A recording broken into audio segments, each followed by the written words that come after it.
বাসর রাতে বরের মুখে ডিভোর্সের কথা শুনে একটু অবাক হয়নি রুকু। যেন এটাই হবার ছিল। সে খুব ভালো করে জানে তার মতো সেতী রোগীকে কোনো পুরুষই ভালোবেসে পরাণে ঠাঁই দেবে না। রুকু চোখের পানি মুছে মাথায় থাকা ঘোমটা সরিয়ে তার সামনে দাঁড়িয়ে থাকা সুদর্শন পুরুষকে দেখে যেন বাকরুদ্ধ হয়ে গেল। বিয়ের আগে মানুষটাকে দেখার সৌভাগ্য হয়নি তার।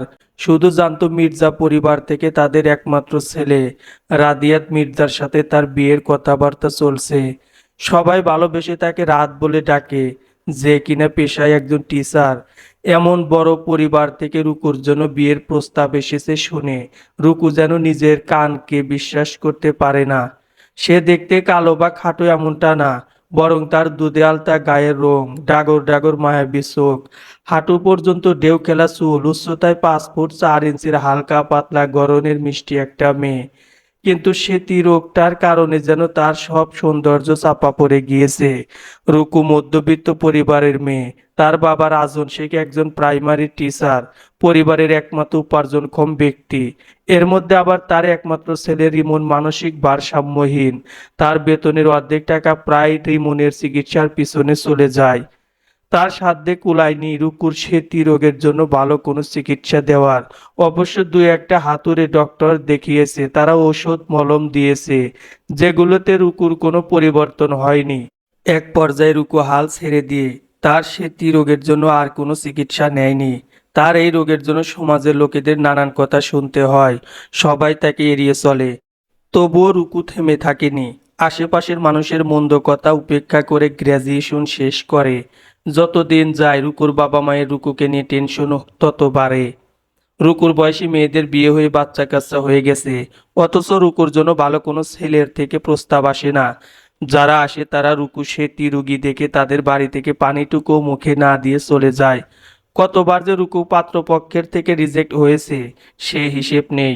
রুকুর বাবা মা তার দুই ছেলে মেয়েকে অনেক বেশি ভালোবাসেন। তারা সিদ্ধান্ত নেন তারা আর কখনো রুকুকে পাত্রপক্ষের সামনে এনে নিজের মেয়েকে অপমানিত করবেন না। প্রয়োজনে রুকুকে তারা সারা জীবন নিজেদের কাছে রেখে দেবেন।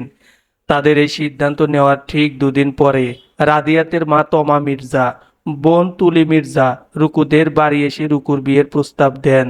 এত বড় বাড়ি থেকে রুকুর জন্য বিয়ের প্রস্তাব এসেছে শুনে রুকুর মা লিমা বেগমের খুশিতে চোখ ছলছল করে ওঠে।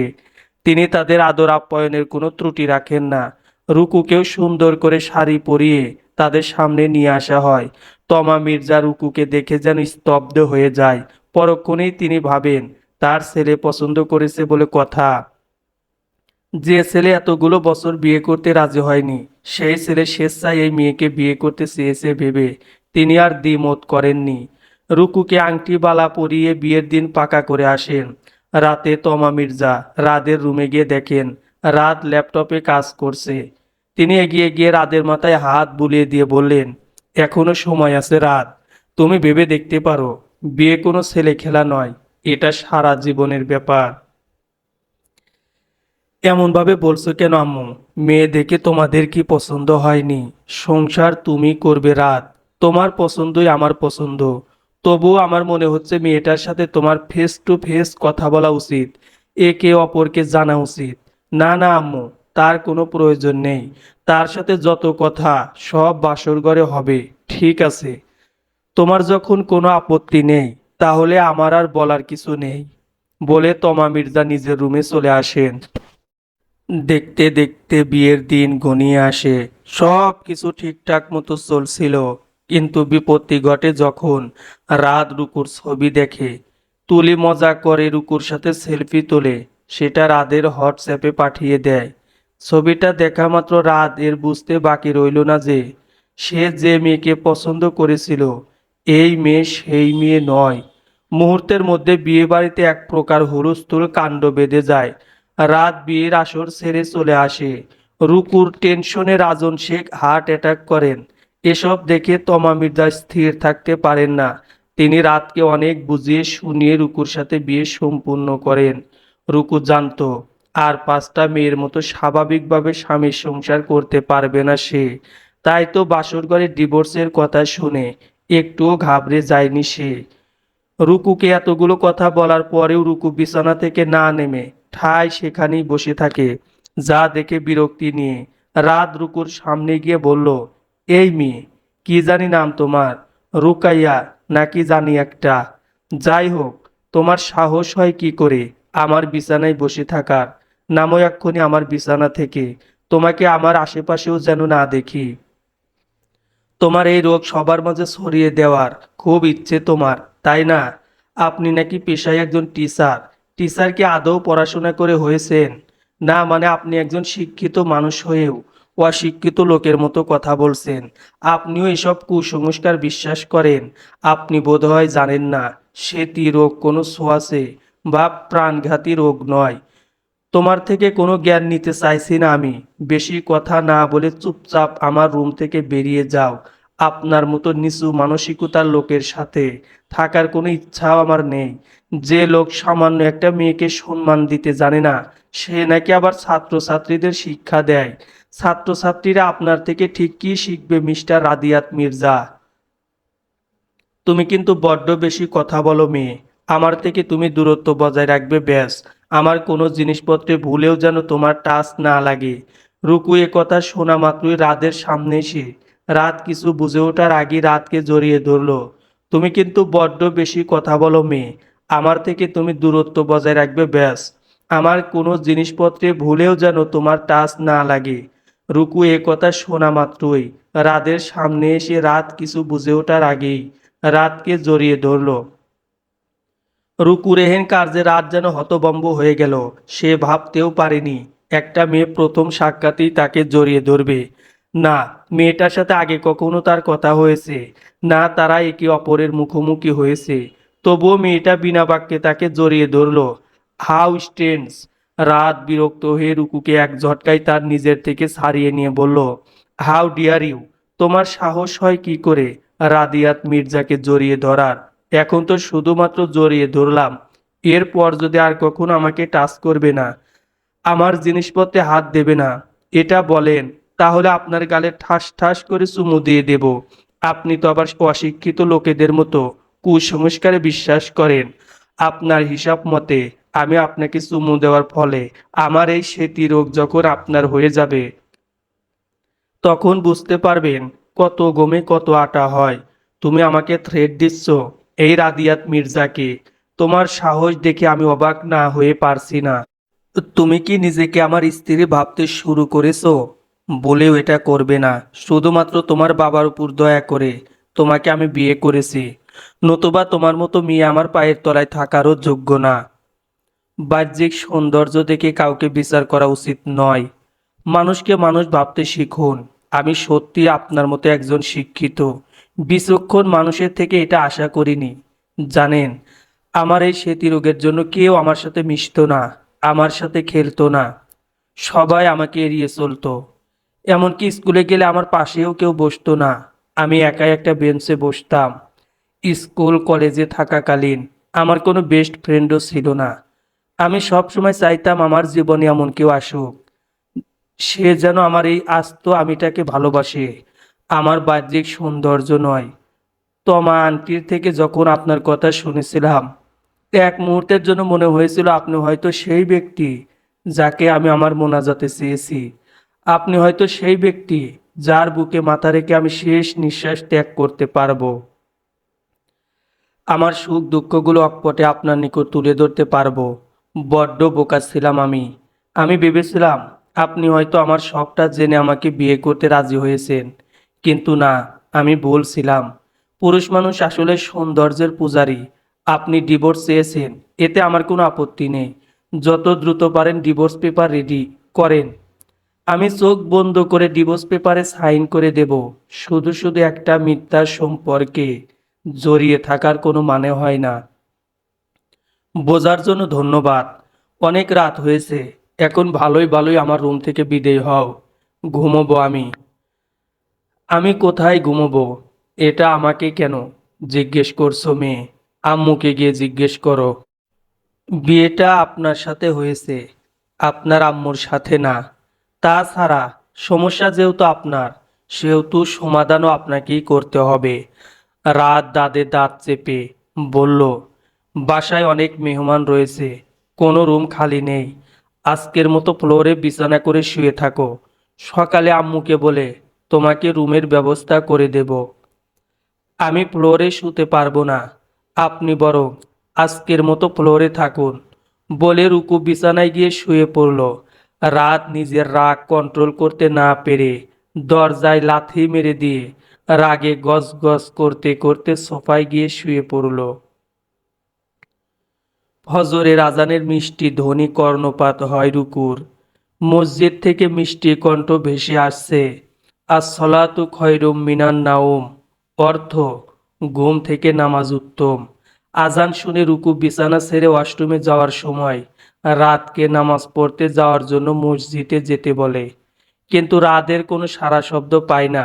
রুকু এক পর্যায়ে হাল ছেড়ে দিয়ে ওয়াশরুমে গিয়ে উজু করে রুমে এসে কোথাও যায় নামাজ পায় না।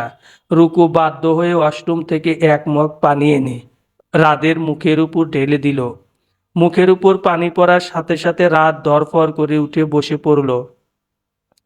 যা দেখে রুকু খিলখিল করে হেসে উঠল।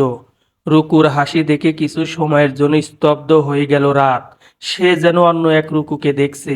রুকুর পরনে সুতি একটা থ্রি পিস রয়েছে, মাথায় ঘোমটা টেনে রেখেছে মেয়েটা, চোখে মুখে পানি, মুক্ত দানার মতো চকচক করছে। রুকুর হাসি দেখে রাদের মুখেও হাসি ফুটে উঠল, কিন্তু রাদের যখনই রুকুর মুখমণ্ডলের দিকে নজর গেল তখনই তার মনটা বিষিয়ে উঠল। রুকুর মুখে চোখের পাশ দিয়ে নাকের দুই পাশে ঠোঁটের কোণ দিয়ে অসংখ্য সেতির সাদা সাদা ছোপ রয়েছে, যা তাকে স্ত্রীহীন করে তুলেছে। এই স্ত্রীহীন মেয়েটা তার বিবাহিত স্ত্রী ভাবতেই রাদের চোয়াল শক্ত হয়ে এলো। রাত সোফা ছেড়ে উঠে এসে রুকুকে দেয়ালের সাথে চেপে ধরে বলল, তুমি কি আমার হাতে খুন হতে চাইছো? একে তো নিজে সারা রাত নাক ডেকে ঘুমিয়েছো, তোমার নাক ডাকার শব্দে আমি সারা রাত এপাশ ওপাশ করেছি, একটুও ঘুমোতে পারিনি। শেষ রাতে যখন একটু চোখ লেগে এসেছে আর তখনই তুমি আমার মুখের উপর পানি ছুঁড়ে দিলে। তুমি কি ভাবছো এসব করলে আমি তোমাকে আমার স্ত্রী হিসেবে মেনে নেব, তোমাকে ভালোবেসে পরাণে ঠাঁই দেব? কখনো না। রুকু এক হাত দিয়ে নাকে কাপড় চেপে ধরে বলল, ওয়াক্থু, কি বিশ্রী গন্ধ রে বাবা। আপনার আমাকে খুন করে খুনি হতে হবে না ভাই। আপনি ব্রাশ না করে আর একবার যদি আমার মুখের সামনে কথা বলেন, আমি এমনিতেই আপনার মুখের গন্ধে শহীদ হয়ে যাব। এরপর প্রেস মিডিয়া সাংবাদিকরা খাওয়া দাওয়া বাদ দিয়ে মির্জা প্যানেলে ছুটে চলে আসবে। আজকের হেডলাইনে বড় বড় অক্ষরে লেখা থাকবে, প্রফেসর রাদিয়াত মির্জার মুখের গন্ধে তার ওয়াইফ রুকু মির্জা নিহত হয়েছেন। সোশ্যাল মিডিয়ায় ভাইরাল হয়ে যাবেন আপনি। Stop all this nonsense. অনেকক্ষণ যাবৎ তোমার আজে বাজে কথা সহ্য করেছি, আর একটা বাজে কথা যদি বলো তোমাকে আমি। বাকিটা বলতে পারলো না রাত। তার আগে রুকু রাতকে নিজের থেকে ঠেলে দূরে সরিয়ে দিয়ে বলল, আপনার মতো এমন পিষ্টে পুরুষ জীবনে আর দুইটা দেখিনি। আমার তো মনে হয় আপনি শীতকালে দিনের পর দিন গোসল না করে কাটিয়ে দেন। আপনার এসব অপকর্মের ব্যাপারে যদি আগে থেকে জানতাম, বিশ্বাস করেন আমি সারা জীবন কুমারী রুকু থাকতাম, তবুও আপনাকে বিয়ে করতাম না বলে রাগে গজগজ করতে করতে ওয়াশরুমে চলে গেল রুকু। রুকুর যাওয়ার পানে তাকিয়ে রাত বলল, এই মেয়েকে যতটা অবলা নারী ভেবেছিলাম ততটা অবলা সে নয়। জেনে শুনে খাল কেটে শুধু কুমির না, কুমিরের 14 গোষ্ঠী তুলে নিয়ে এসেছি। যত সব ফালতু মেয়ে। শেষে কিনা একজন সেতী রোগীর সাথে এমন সোনার টুকরো ছেলের বিয়ে দিলেন ভাবি। এইভাবে ছেলেটার জীবন নিজে হাতে শেষ করে দিতে পারলেন ভাবি। আমার বোনের মেয়ে সোনিয়া দেখতে যেমন সুন্দর তেমনি স্মার্ট, কোটি কোটি টাকার একমাত্র ওয়ারিশ, ভবিষ্যতে সব টাকার মালিক সোনিয়ার জামাই হবে। আপনাকে কতবার বললাম সোনিয়াকে আপনার বাড়ির পুত্রবধূ করে নিন, কিন্তু আপনি আমাকে পাত্তাই দিলেন না। অথচ এমন মেয়ের সাথেই রাদিয়াতের বিয়ে দিলেন, যে মেয়েকে কখনো রাদিয়াতের বউ হিসেবে কারোর সামনে দাঁড় করাতে পারবেন না। এমনটা কেন করলেন ভাবি? আজ যদি আপনি রাদিয়াতের গর্ভধারিণী মা হতেন, তাহলে কি রাদিয়াতের সাথে এমন অন্যায় করতে পারতেন? সকালে তমা মির্জা কিচেনে ব্রেকফাস্ট তৈরি করছিলেন, এমন সময় পাশের ফ্ল্যাটের মিলিবাবি রাদিয়াতের বউ দেখতে এসে উপরোক্ত কথাগুলো বললেন। কথাগুলো শুনে তমা মির্জার মনে হলো যেন কেউ তার বুকে ছুরি দ্বারা আঘাত করে ক্ষত বিক্ষত করে দিচ্ছে। হ্যাঁ, সে রাদিয়াতকে নিজের গর্ভে ধারণ করেনি, তাকে দুনিয়ায় আনার জন্য প্রসব বেদনা সহ্য করেনি। কিন্তু জন্ম দিলেই যদি মা হওয়া যেত, তাহলে নর্দমায় ঝোপঝাড় বনে জঙ্গলে হাজার হাজার নিষ্পাপ শিশুর মৃতদেহ পড়ে থাকতো না। সেসব মা তাদেরকে দুনিয়ার আলো দেখার আগেই নিজের হাতে হত্যা করে রাস্তায় রাস্তায় কুকুরের খাদ্য হিসেবে ফেলে রেখে যেত না। রাদিয়াত যখন 6 মাসের, তখন রাদিয়াতের মা সোহানা মির্জা ক্যান্সারে আক্রান্ত হয়ে মারা যান। প্রিয়তমা স্ত্রীকে হারিয়ে ভেঙে পড়েন রাদিয়াতের বাবা রফিকুল মির্জা। এতটুকু বাচ্চা ছেলে, মা ছাড়া কিভাবে তাকে একা হাতে বড় করবে ভেবে পান না রফিকুল মির্জা। সকলে তাকে দ্বিতীয়বার বিয়ে করার পরামর্শ দেন, কিন্তু তিনি মনে করেন সৎ মায়ের কাছে আমার ছেলে কখনো মায়ের আদর ভালোবাসা পাবে না। তাই তিনি রাদিয়াতকে নিয়েই নিজের অফিসে যাওয়া আসা করতেন। কিন্তু এহেন কার্যে তার উপর দিয়ে যেন ঝড় বয়ে যায়। 2 দিক সামলাতে গিয়ে হাঁপিয়ে ওঠেন তিনি। ব্যাপারটা নোটিশ করেন তার অফিসের কর্মচারী গফুর মিয়া। গফুর মিয়ার বাসা অফিসের পাশেই ছিল। তিনি রাদিয়াতকে তাদের বাড়ি নিয়ে যান। গফুর মিয়ার মেয়ে তমা রাদিয়াতকে পেয়ে নিজের বুকে টেনে নেন। আর আশ্চর্যজনকভাবে রাদিয়াতও তমার বুকে বিড়াল ছানার মতো লেপ্টে পড়ে থাকে। এভাবেই কেটে যায় কিছুদিন। রফিক মির্জা লক্ষ্য করেন তার ছেলে যতটুকু সময় তমার সাথে থাকে, ততক্ষণ সে হাসি খুশি থাকে। এক পর্যায়ে নিজের ছেলের খুশির জন্য রফিক মির্জা তমাদের বাড়িতে আসা যাওয়া বাড়তে থাকে। এই নিয়ে কানাঘুষা শুরু হয়ে যায়। এক পর্যায়ে গফুর মিয়া তার মেয়ে তমাকে বিয়ে করার জন্য রফিক মির্জার কাছে তার আর্জি জানান। গফুর মিয়া রফিক মির্জার অত্যন্ত বিশ্বস্ত একজন লোক। তার পরিবারের সবাই অনেক ভালো। রফিক মির্জা এর আগেও কয়েকবার গিয়েছেন তাদের বাড়ি। গফুর মিয়ার পরিবারের সদস্যদের আন্তরিকতা দেখে তিনি বরাবরই মুগ্ধ হয়েছেন। মানুষটা অনেক সহজ সরল, অনেক টাকা পয়সা খরচা করে তার একমাত্র মেয়ে তমাকে বিয়ে দেন। কিন্তু বিয়ের পর তোমার স্বামী প্রতিনিয়ত তাকে মেন্টালি ফিজিক্যালি টর্চার করে। কিছুদিন পর পর তোমাকে বাবার বাড়ি পাঠিয়ে দেয় টাকা নিয়ে আসার জন্য। গফুর মিয়া তার মেয়ের কষ্ট সহ্য করতে না পেরে তোমাকে নিজের কাছে নিয়ে আসে। সমাজের কাছে সে হয়ে যায় একজন ডিভোর্সি মেয়ে। বখাটে ছেলেদের কুপ্রস্তাব, নানান লোকের নানান কথাও শুনতে হয় তাকে। এসব কথা কানে এসেছে রফিক মির্জার, কিন্তু তার যে করার কিছুই ছিল না। তিনি অপরাগ ছিলেন। গফুর মিয়া যখন তমাকে বিয়ে করার জন্য তার কাছে প্রস্তাব দেন, তিনি ভেবে দেখেন মেয়েটা অনেক কষ্ট সহ্য করেছে, প্রতিনিয়ত পুড়েছে। সে নিশ্চয়ই অন্যের কষ্ট উপলব্ধি করতে পারবে। অন্যের ছেলেটাকে নিজের ছেলে হিসেবে গ্রহণ করতে তার কোনো আপত্তি থাকবে না। তাছাড়া রফিক মির্জা রাদিয়াতের জন্য তমার চোখে ভালোবাসা দেখেছেন। সব দিক ভেবে রফিক মির্জা আর দ্বিমত করেন না। তিনি তমার সাথে দ্বিতীয়বার বিবাহ বন্ধনে আবদ্ধ হন। তমা সবসময় রাদিয়াতকে নিজের ছেলে মনে করেন। কখনো রাদিয়াতের কোনো চাওয়া অপূর্ণ রাখেনি, বরং তিনি তুলির থেকেও রাদিয়াতকে বেশি ভালোবাসে। তার এমন ভালোবাসার জন্য রাদিয়াত কখনো বুঝতে পারেনি তমা তার সৎ মা। রাদিয়াত তোমাকে তার নিজের গর্ভধারিণী মা হিসেবে জানে, তাকে সম্মান করে, ভালোবাসে। কিন্তু রাদিয়াত যখন এই সত্যিটা জানতে পারবে, তখন রাদিয়াত অনেক ভেঙে পড়বে। ভাবতেই আতঙ্কে কেঁপে ওঠেন তমা মির্জা। তিনি মিলির হাত ধরেন, বলেন, জন্ম মৃত্যু বিয়ে আল্লাহর হাতে ভাবি। আল্লাহ তাআলা যার রুজি যেখানে লিখে রাখছে, সে কোনো না কোনো মাধ্যমে সেখানে পৌঁছে যায়। আল্লাহ তাআলা রাদের জন্য রুকুকে হয়তো আগে থেকেই নির্ধারণ করে রেখেছিলেন। তাছাড়া রুকু অত্যন্ত ভদ্র শিক্ষিত একটা মেয়ে। শুধুমাত্র সেতী রোগটাই ওর জীবনে কাল হয়ে দাঁড়িয়েছে। কিন্তু সেতী কোনো ছোঁয়াচে বা প্রাণঘাতী রোগ নয়। সাধারণত শরীরের কোনো বিশেষ স্থানের ত্বকের রোগ উৎপাদনকারী কোষ বা মেলানোসাইট রোগাক্রান্ত হলে বা সংখ্যায় কমে গেলে অথবা মরে গেলে মেলানিন নামক ত্বকের রঞ্জন তৈরি বন্ধ হয়ে যায় এবং ওই নির্দিষ্ট স্থানে সাদা সাদা দাগ পড়ে। আমাদের ত্বকের মধ্যে মেলানোসাইট কোষে থাকে মেলানিন, যা ত্বকের স্বাভাবিক রঙের ভারসাম্য রক্ষা করে। মেলানিনের ক্রিয়াকলাপে বাধা সৃষ্টি হলে বা ভারসাম্য নষ্ট হলে দেখা দেয় শ্বেতি। শ্বেতি বা ধবল বংশগত কারণে হতে পারে।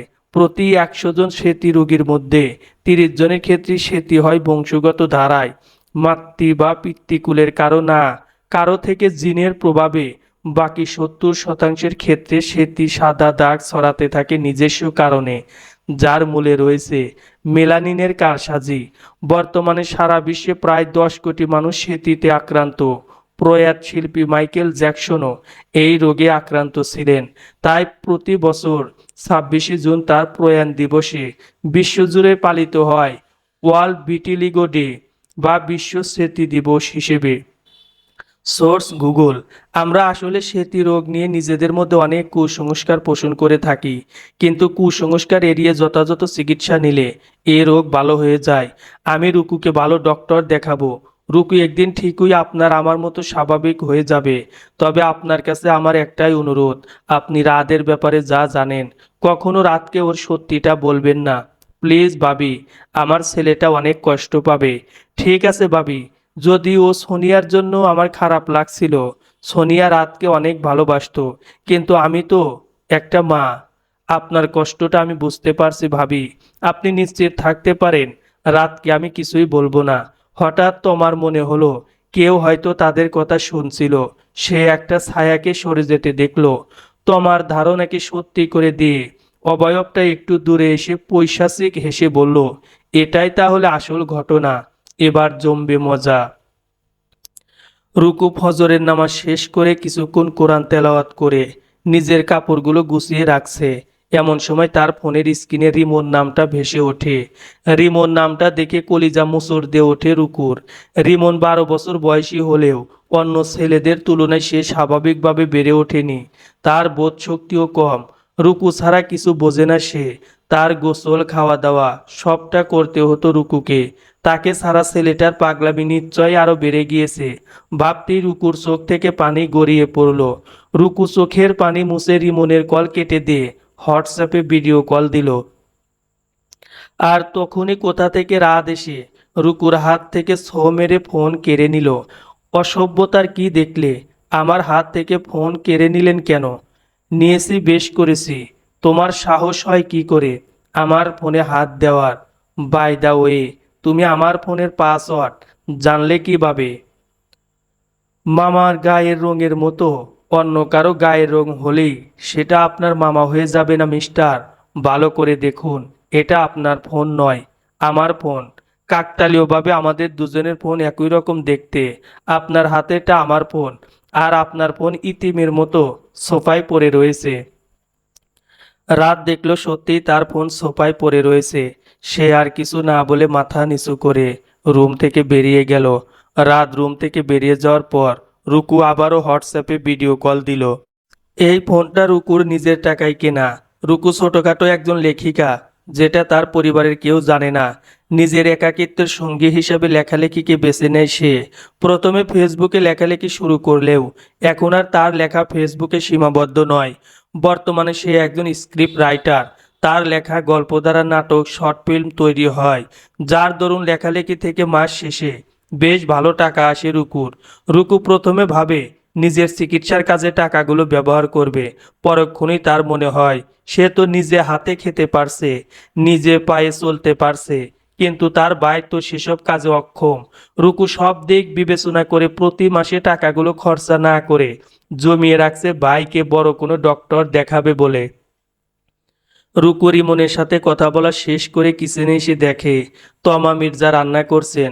রুকু কি করবে বুঝতে না পেরে আমতা আমতা করে বলল, আমি কি আপনাকে রান্নার কাজে সাহায্য করব আন্টি? রুকুর আন্টি ডাকে তমা মির্জা সন্তুষ্ট হতে পারলেন না। তিনি অনেকটা ধমকে সুরে বললেন, কাকে আন্টি বললে তুমি? তুমি নাকি অনেক শিক্ষিত, এই তোমার শিক্ষার নমুনা? রুকু ভাবল তিনি এত বড় বাড়ির মালকিন, তিনি হয়তো তার মতো সামান্য মেয়ের মুখে আন্টি ডাক শুনতে চাইছেন না। আকাশ কুসুম চিন্তা করে রুকু মাথা নিচু করে বলল, সরি ম্যাডাম, আমার ভুল হয়ে গিয়েছে, আমাকে ক্ষমা করে দিন। এই মেয়ে কি সব আবল তাবল বকছো? একবার আন্টি একবার ম্যাডাম, ইয়ার কি করছো আমার সাথে? বরের মা আন্টি ম্যাডাম হয়, এটা কোন বইয়ের পাতায় লেখা আছে? আর একবার যদি মা বাদে তোমার মুখে আন্টি বা ম্যাডাম ডাক শুনেছি, তাহলে তোমার অবস্থা খুব খারাপ হয়ে যাবে।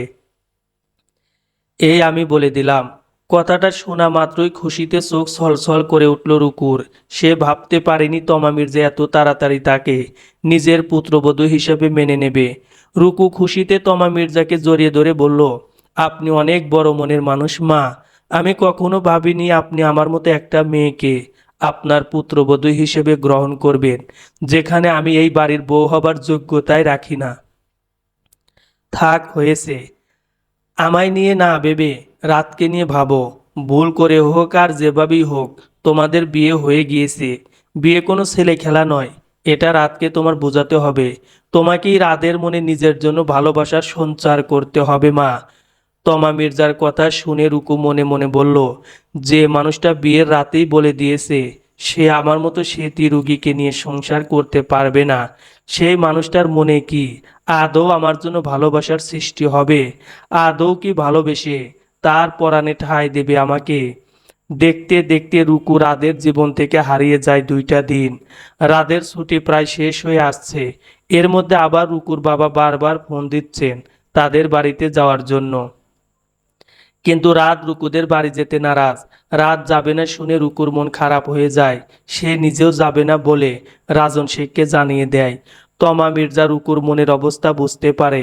তিনি নিজের কাজ ফেলে রাতের রুমে এসে দেখেন রাত কারো সাথে যেন ফোনে কথা বলছে। তমা মির্জাকে দেখে রাত কল কেটে দিয়ে বলল, কিছু বলবে? তুমি একজন শিক্ষক, একজন সম্মানীয় ব্যক্তি, কিন্তু ইদানিং তুমি যা করছো তাতে মনে হচ্ছে তোমার মধ্যে একজন শিক্ষক হবার কোনো যোগ্যতা নেই। তুমি নিজেই যদি বড়দের সম্মান করতে না জানো তাহলে বাচ্চাদের কি শিক্ষা দেবে তুমি? তোমার থেকে তোমার ছাত্রছাত্রীরা ঠিক কি শিখবে? রুকুর বাবা অসুস্থ অবস্থায় জামাই আদর করবেন বলে 1000 টাকা খরচা করে বাজার করেছেন।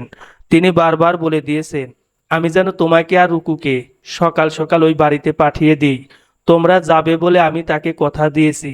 এখন যদি তুমি ওই বাড়িতে না যাও আমার কথার কোনো দাম থাকবে? ঠিক আছে, আমি যাব, তবে আমি সেখানে রাত্রি যাপন করতে পারবো না। আমি শুধুমাত্র মেয়েটাকে রেখে চলে আসব।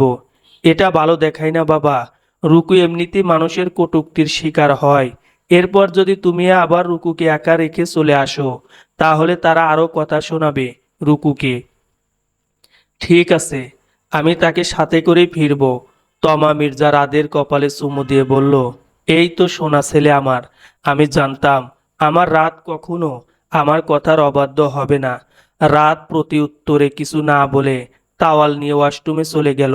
রাত শাওয়ার নিয়ে এসে দেখে তার প্রয়োজনীয় সব জিনিসপত্র সুন্দর করে গুছিয়ে রাখা হয়েছে। রাত বুঝতে পারে এটা রুকুর কাজ। রাত মনে মনে বলল, মেয়েটা অনেক পরিপাটি, সব কাজ বেশ গুছিয়ে করতে পারে।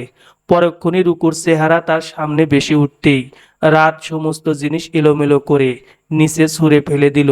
রুকু তখন বেলকনিতে দাঁড়িয়ে তার বান্ধবীর সাথে সাথে প্রাইমারির পরীক্ষার বিষয়ে কথা বলছিল। কয়েক মাস আগে রুকু প্রাইমারিতে আবেদন করেছিল। গতকাল নাকি পরীক্ষার তারিখ ঘোষণা করা হয়েছে। এটা নিয়েই দুই বান্ধবীর মধ্যে কথা হচ্ছিল। রুমের মধ্যে কিছু পড়ার আওয়াজ শুনে ফোন কেটে রুকু রুমে এসে দেখে রাতের জন্য তার গুছিয়ে রাখা জামা কাপড় ওয়ালেট ঘড়ি নিচে পড়ে রয়েছে। যা দেখে রুকু অবাক হয়ে জিজ্ঞেস করলো, এসবের মানে কি রাত? বুঝতে পারছো না নাকি বুঝতে চাইছো না? আমি তোমাকে বারবার বলার পরেও আমার জিনিসে কেন হাত দিয়েছো তুমি? আপনার ভালোর জন্যই তো করেছিলাম। আমার ভালো খারাপ নিয়ে তোমাকে ভাবতে হবে না। তুমি তোমার চরকায় তেল দাও। ঠিক আছে বলে রুকু রুম থেকে বেরিয়ে কয়েক কদম এগুনোর সাথে সাথে ফ্লোরে পিচ্ছিল জাতীয় কিছুর উপর পা লেগে রুকু ঠাস করে পড়ে গেল, যার দরুন ব্যথায় আর্তনাদ করে উঠল রুকু। রুকুর আর্তনাদ শুনে রাত রুম থেকে বেরিয়ে এসে দেখলো রুকু নিচে পা ধরে বসে রয়েছে। চোখে মুখে ব্যথার স্পষ্ট ছাপ ফুটে উঠেছে। রাজ কিছু একটা ভেবে রুকুকে পাজা করে তুলে বিছানায় নিয়ে বসিয়ে দিয়ে বলল, কানা তুমি দেখে চলতে পারো না? এক্ষুনি বড় কোনো অঘটন ঘটে যেতে পারতো। যা হবার আমার হতো, তাতে আপনার কি আসে যায়? আপনি তো আর আমাকে ভালোবাসেন না। পুরুষ মানুষ আসলেই সৌন্দর্যের পূজারী। মনে হয় যেন সৌন্দর্য ধুয়ে তারা পানি খাবে। বেশি কথা না বলে দেখো হাঁটতে চলতে পারবে কিনা, নাকি ডক্টরকে কল করব? ডক্টর ডাকার মতো তেমন কিছু হয়নি আমার। আমাকে নিয়ে আপনার এত না ভাবলেও চলবে। তুমি ভাঙবে, তবু মস্কাবে না। 5 মিনিটের মধ্যে রেডি হয়ে নাও, নয়তো বাবার বাড়ি তোমার একা একাই যেতে হবে। প্রায় 30 মিনিট পরে রুকু বোরকা হিজাব পরিধান করে নিচে এসে দেখে রাত গাড়ি নিয়ে দাঁড়িয়ে রয়েছে। রুকুকে দেখা মাত্রই রাত হুঙ্কার ছেড়ে বলল, তোমার কাছে সময়ের মূল্য না থাকলেও আমার কাছে সময়ের মূল্য অনেক বেশি। তোমাকে রেডি হবার জন্য 5 মিনিট সময় দেওয়া হয়েছিল, সেখানে তুমি 30 মিনিট সময় ব্যয় করেছো। বাহ, আমাকে স্ত্রী হিসেবে মানেন না, আবার শ্বশুরবাড়ি যাওয়ার জন্য দেখছি তর সইছে না আপনার। প্রতি উত্তরে রাত কিছু না বলে ড্রাইভার সিটে গিয়ে বসে পড়ল। রুকুও কিছু না বলে চুপচাপ রাদের পাশের সিটে গিয়ে বসে ফোনে মনোযোগ দিল। রাস্তায় তাদের মধ্যে আর কোনো কথা হলো না। রুকু মনোযোগ সহকারে তার পেজের কমেন্ট পড়ছিল। কে কি কমেন্ট করেছে। হুট করে রাদের গাড়ি থামিয়ে দেওয়ার জন্য রুকু ফোন থেকে মনোযোগ উঠিয়ে রাদের দিকে তাকালো। রাত কিছু না বলে গাড়ি থেকে বেরিয়ে বাজারের দিকে চলে গেল। প্রায় 1 ঘন্টা পরে রাদের দেখা মিলল, তবে রাত একা নয়, তার সাথে হালকা পাতলা গড়নের কম বয়সী 2টা ছেলে রয়েছে। একজনের হাতে রয়েছে মিষ্টি সহ নানা ধরনের ফলমূল, অন্যজনের হাতে রয়েছে বড় বড় 2টা মাছ, বিভিন্ন ধরনের শাকসবজি। এত বাজার মিষ্টান্ন দেখে রুকুর চোখ বড় বড় হয়ে গেল। সে ভাবতেও পারেনি রাত তাদের জন্য এত কিছু করবে। রাত ছেলেগুলোর থেকে সব কিছু নিয়ে গাড়িতে রেখে দিয়ে দুজনের হাতে 500 টাকার 2টা নোট ধরিয়ে দিল। টাকা দেখে খুশিতে ছেলে দুটোর চোখ ছলছল করে উঠল। তারা দুজনে বিনয়ের সাথে রাতকে সালাম জানিয়ে প্রস্থান করলো। রাত ড্রাইভিং সিটে এসে বসলে রুকু কিছু বলতে যাবে, তার আগে রাত বলল, ভেবো না তোমাকে ভালোবেসে আমি এসব কিছু করেছি। যা কিছু করেছি আমার মান সম্মান রক্ষার্থে করেছি। বিয়ের পর প্রথমবার তোমাদের বাড়িতে যাচ্ছি। তোমাদের গ্রামের সবাই জানে তোমার বড় লোক চাকরিজীবী ছেলের সাথে বিয়ে হয়েছে। বড় লোক চাকরিজীবী ছেলে হয়ে যদি এটুকু খরচাপাতি না করি, তাহলে আর আমার সম্মান থাকলো কোথায় বলো। রুকু প্রতি উত্তরে কিছু না বলে ফোনে মনোযোগ দিল। রুকুদের বাড়ি পৌঁছাতে পৌঁছাতে প্রায় বিকাল হয়ে যায়।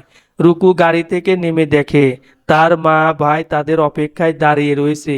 রুকু কাল বিলম্ব না করে দৌড়ে গিয়ে ভাইকে জড়িয়ে ধরে কপালে চুমু দিয়ে বলল, কেমন আছিস ভাই?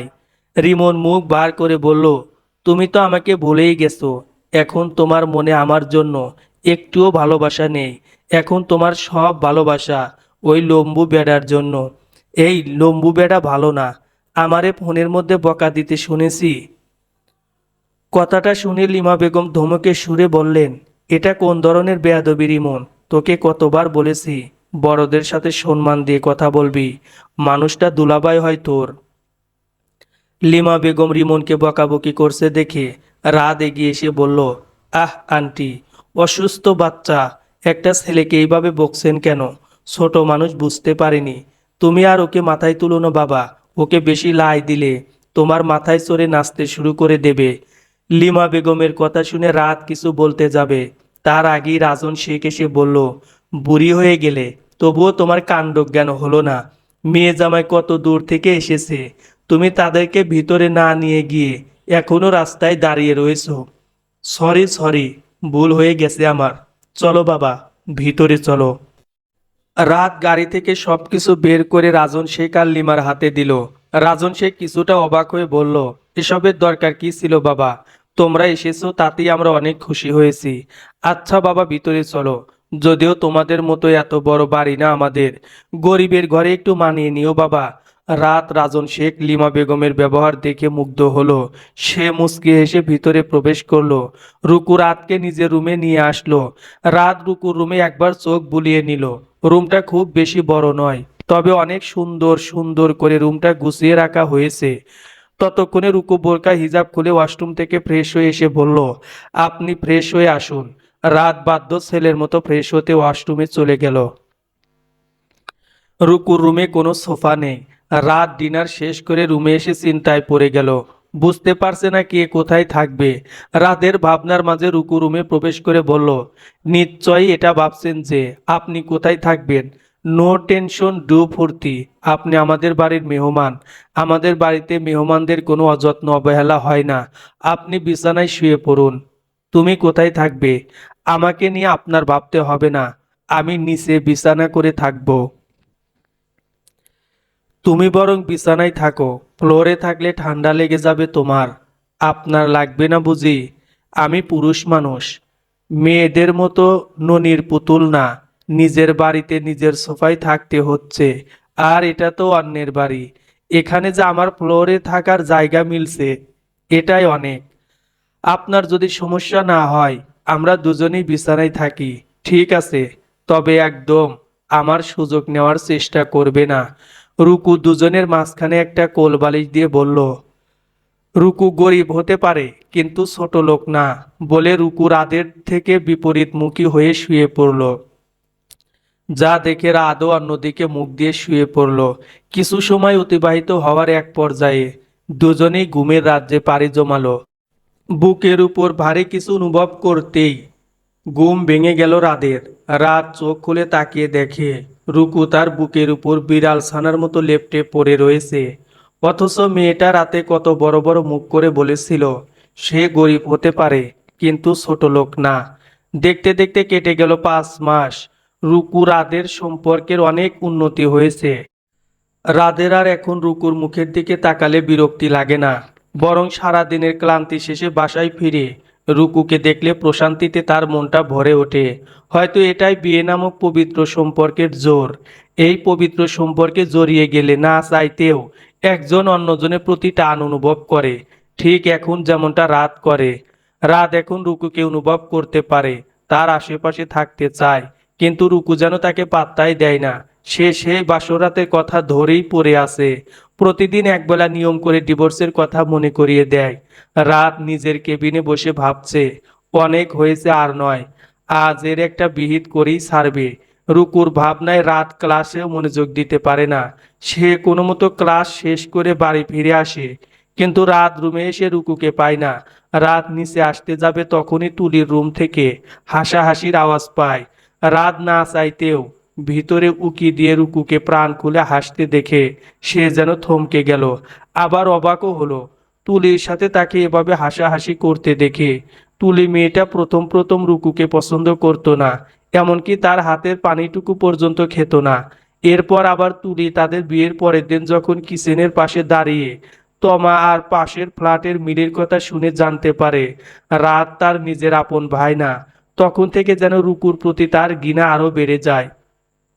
সে রুকুকে নানাভাবে আঘাত করতে থাকে, কখনো ফ্লোরে তেল ফেলে, কখনো তার খাবারে লবণ লঙ্কা গুঁড়ো মিশিয়ে, কখনো বা তার জন্য রাখা খাবারে পানি ঢেলে দিয়ে।